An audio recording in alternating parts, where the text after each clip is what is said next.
Rendez-nous le chien! On a un champomis! Champomis d'abord!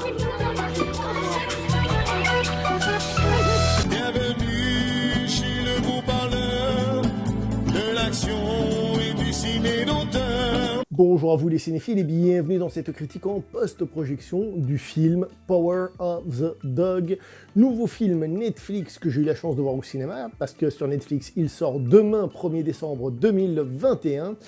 Un film qui est réalisé donc par Jane Campion, avec dans les rôles principaux donc Benedict Cumberbatch, Kirsten Dunst, celle qui faisait Mary Jane Watson dans les Spider-Man de Sam Raimi par exemple. On a Cody Smith-McPhee et on a aussi Jesse Plemons. Alors, Netflix, chaque année, ou pratiquement tout le temps, ils essayent de sortir en tout cas un film qui soit un film, disons, bien vu par la critique et tout ça, pour pouvoir être aux Oscars, pour défendre la marque Netflix, pour être bien vu par les critiques, pour être bien vu un peu par l'industrie, pour montrer un peu leur puissance. C'est une espèce de démonstration de puissance qu'ils font par rapport à ce qu'est de bien faire un film. Hein, d'accord ? Et c'est ce qui se passe avec ce film-ci. Il y en a déjà aux États-Unis et autres qui criaient pour que ce film soit aux Oscars, pour qu'il gagne plein d'Oscars. Petite précision, ce film je l'ai vu il y a une semaine environ, sauf que j'ai pas eu le temps de vous faire la vidéo. Vous avez vu toutes les vidéos qu'il y a sur la chaîne, donc vous comprenez pourquoi. Alors, comment prendre ce film et par quel bout ?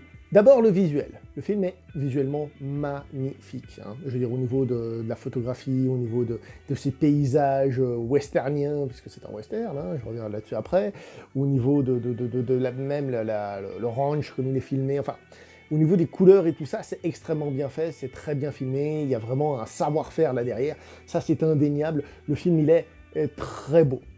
Au niveau des acteurs, alors les acteurs, ceux que j'ai préférés, bon bah c'est évidemment Benedict Cumberbatch qui est vraiment excellent, entre autres à travers son regard, il faut essayer de voir dans ce film les non-dits, donc qu'est-ce qu'il y a à travers son regard, qu'est-ce qu'il dit, qu'est-ce qu'il ne dit pas, que font ses gestes, etc. etc.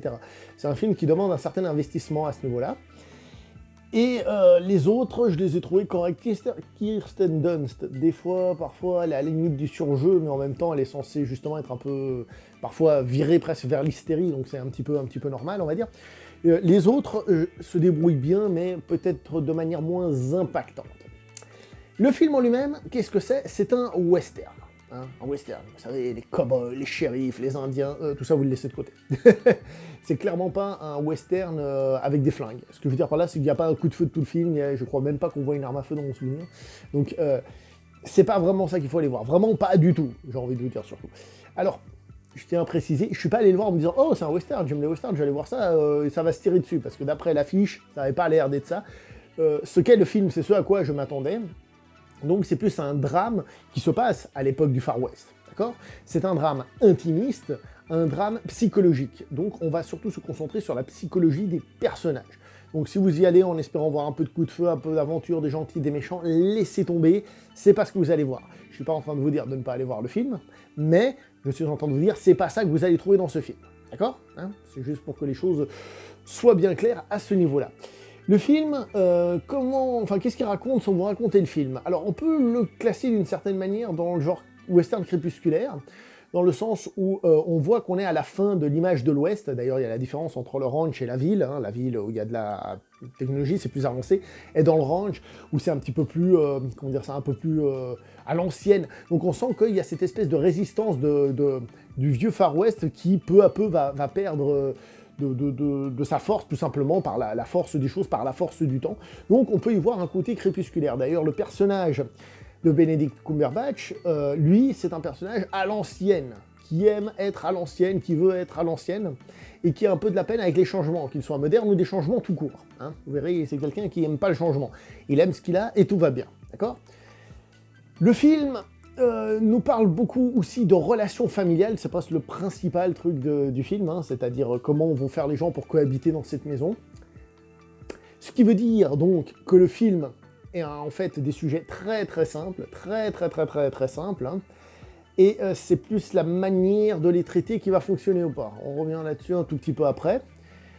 Sinon, vous vous dites Netflix, message politique, oui et non, mais disons que si on a un, il est plutôt correct. C'est vrai qu'on voit d'entrée de jeu qu'il y a une réflexion, puisque comme on est dans un anti-western, on voit qu'on n'est pas dans une approche du cow-boy classique, et qu'il y a une espèce de critique, d'une certaine manière, même si elle est subtile, de cette vision du Far West, comme je vous ai dit, changement, etc. C'est plutôt à ce niveau-là que ça se trouve. On verra qu'il y a des personnages qui sont différents, qui ne correspondent pas tous à l'archétype du mâle, du masculin. Hein. Il y en a bien un, mais je vous laisserai découvrir dans le film lequel c'est. Hein. Celui qui représente l'homme balèze, etc. Mais on voit que tous les autres sont des variantes de ce qu'est un homme, on va dire. Hein. On voit par exemple, donc, c'est les deux frères, hein, Benedict Cumberbatch et son frère, je vous ai Jess Plemons, je ne me rappelle plus du nom, désolé. Lui, c'est celui qui gère plus le côté économique du ranch et tout ça, c'est celui qui va souvent en ville, donc lui, il est déjà habillé de manière un peu plus guindée, un peu plus élégant et tout ça, tandis que l'autre, c'est vraiment le cowboy, mais j'ai envie de dire le mec qui est avec les vaches, quoi, vous voyez, dans le premier sens du terme. Donc, on a toutes ces notions-là qui sont dans le film, hein. Voilà, donc pour dire, il se passe des choses dans ce film, faut pas croire, il se passe des choses. Cependant, le film est très lent. Sachez-le, il est très lent. Je vais vous donner la durée du film si c'est possible. Il fait 2h05. C'est pas si long que ça. Hein. Donc 2h05, mais il est très lent, très contemplatif. Et pour moi, le principal souci, c'est que je vous ai dit qu'il y a plusieurs choses à voir dans le film et tout.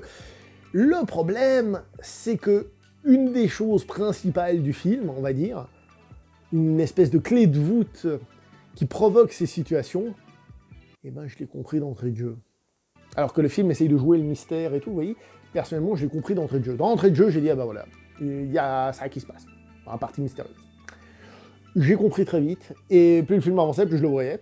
Et à la fin, quand ça fait un peu genre révélation, j'ai fait, bah, oui. Il fallait que je comprenne autre chose avant. Bon, chose intéressante, c'est que la fin, bien que pour moi elle soit plutôt très claire, elle pourrait permettre aux gens d'avoir une interprétation un petit peu plus personnelle. Ça, c'est plutôt cool. Je précise que le film a deux parties. Une première partie qui est spécialement lente, j'ai trouvé. Hein, et une deuxième, quand le personnage du jeune garçon rentre un petit peu plus en scène, qui pour moi devient plus intéressante. Parce que là, il y a une espèce de suspense qui va se créer et tout, même si, comme je vous ai dit, je voyais venir le truc. Donc, je vais pas vous mentir. En fait, est-ce que vous allez aimer ou pas ce film dépend de est-ce que vous connectez avec les personnages, est-ce que vous rentrez dans l'histoire. C'est un de ces films qui va diviser, clairement. Il va clairement diviser. C'est pas la première fois que j'évoque des films qui clairement divisent. Et c'est marrant, parce que du coup, c'était des films qui clairement divisaient, dans le sens où c'est assez simple de voir. Il y en a qui vont rentrer dedans et vont vous dire c'est un chef-d'œuvre, les personnages sont super, c'est subtil, c'est un film subtil, c'est pas des explosions à la Marvel, machin, truc, enfin, un stéréotype, vous voyez. Hein, et d'autres qui vont vous dire, bah, je me suis simplement fait chier. Vous voyez, donc vous allez avoir ces deux sons de cloche, ça me paraît tellement évident, hein, que vous allez l'avoir là-dedans. Et ça dépend de si vous accrochez ou pas. Vous êtes prévenu du type de film, maintenant, c'est à vous de savoir si oui ou non. Passant sur Netflix, le voyant à la maison, ce sera peut-être encore plus difficile pour certaines personnes d'y accrocher. Je dis ça, je dis rien. Ça, on verra. Donc au final, on a un western qui n'en est pas un, même si d'ailleurs il reprend quelques codes visuels au-delà simplement du fait que ça se passe dans le western, on va dire, dans le Far West, quelques stéréotypes pour ne pas en être un. Un film qui se veut être un drame intimiste, ce qui peut être cool, mais ce qui peut être très lent aussi, surtout si comme moi tu vois venir le poteau rose très rapidement. Voilà. Et en ce qui concerne le titre du film, Le pouvoir du chien, et ben ça, le pouvoir du chien, vous comprendrez à un ou deux moments, hein, je reste vague, surtout à la fin, le pouvoir du chien. Est-ce que vous allez voir Power of the Dog, le pouvoir du chien? C'est à vous de me le dire dans les commentaires, si vous l'avez vu dans les commentaires aussi. Nous on se revoit prochainement pour une prochaine vidéo, le like, le partage et l'abonnement, portez-vous bien et ciao tout le monde.